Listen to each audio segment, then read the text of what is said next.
Good evening everyone welcome back to my channel. सबाई केमन आछो? आशा करी सबाई खूब भालो आछो। आमिओ किन्तु खूब भालो आछि। आजके चले एलाम आरेकटा रेसिपि भिडियो निये। आजके बानाबो पटल चिंगड़ी। गरमकाले तो पटल खूबই सस्ता, सबाई बानिয়ে খেতেই পারো। तो चलो आजके आमी बिये बाड़ी स्टाइले पटल चिंगड़ी करे तोमादेर देखाबो।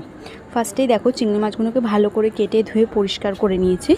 निये कड़ाइते तेल दिए चिंगड़ी माछगुलोके एकटू लाल लाल करे भेजे नेब।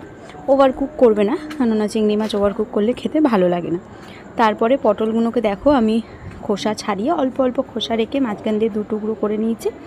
पटलगुलोके आमी भेजे नेब, सुंदर करे लाल लाल करे भाजबे किन्तु ठीक এই রকম ভাবে। তারপর আলুগুলোকেও ডুমো ডুমো করে কেটে নিয়ে লাল লাল করে ভেজে নিয়েছি। তারপর কড়াইতে তেল দিয়ে সাদা জিরে গোটা গরম মশলা ফোড়ন দিয়ে পেঁয়াজটা ভালো করে ভেজে নেবে। নেওয়ার পর আদা আর রসুন বাটা দেবে। আদা রসুনটা আমি একসাথেই দিয়ে দিয়েছি। দিয়ে ভালো করে পেঁয়াজের সাথে কষিয়ে নেবে।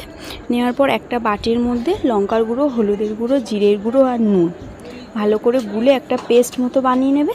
নিয়ে সেটা ওই আদা রসুন বাটা আর পেঁয়াজের মধ্যে দিয়ে দেবে। অবশ্যই কিন্তু আদা রসুনটাকে ভালো করে তেলের সঙ্গে কষিয়ে নেবে, না তো কাঁচা গন্ধ ছাড়বে। তো এখন আমি এইটা দিয়েও ভালো করে কষিয়ে নিচ্ছি। নিয়ে যখন তেল ছেড়ে আসবে তখন টমেটোগুলো দিয়ে দেবে। টমেটোটা আগেও দিতে পারো, তবে আমি একটু পরেই দিলাম। দিয়ে টমেটোটাকেও ভালো করে কষিয়ে নেব।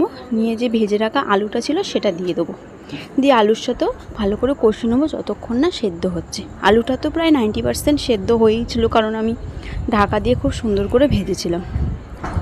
আলুটা সুন্দরভাবে কষানো হয়ে গেছে। তারপর ভেজে রাখা পটল আর চিংড়িটা আমরা দিয়ে আরও কিছুক্ষণ কষিয়ে নিয়ে পরিমাণ মতো জল দিই। যে যেরকম ঝোল খাবে সে সেরকম জল দেবে। আমি খুব একটা বেশি ঝোল করিনি। আর টেস্টটা ব্যালেন্স করার জন্য আমি অল্প একটু চিনি দিয়েছি, পুরোপুরি অপশনাল, তোমরা চাইলে দিতেও পারো নাও দিতে পারো। লাস্টে নামানোর আগে গরম মশলা বাটাটা দিয়ে দেবে। ব্যাস রেডি। ভিডিওটা কেমন লাগলো অবশ্যই জানিও। আর যদি ভালো লাগে আমার চ্যানেলটাকে সাবস্ক্রাইব করে আমার পাশে থেকো। টাটা।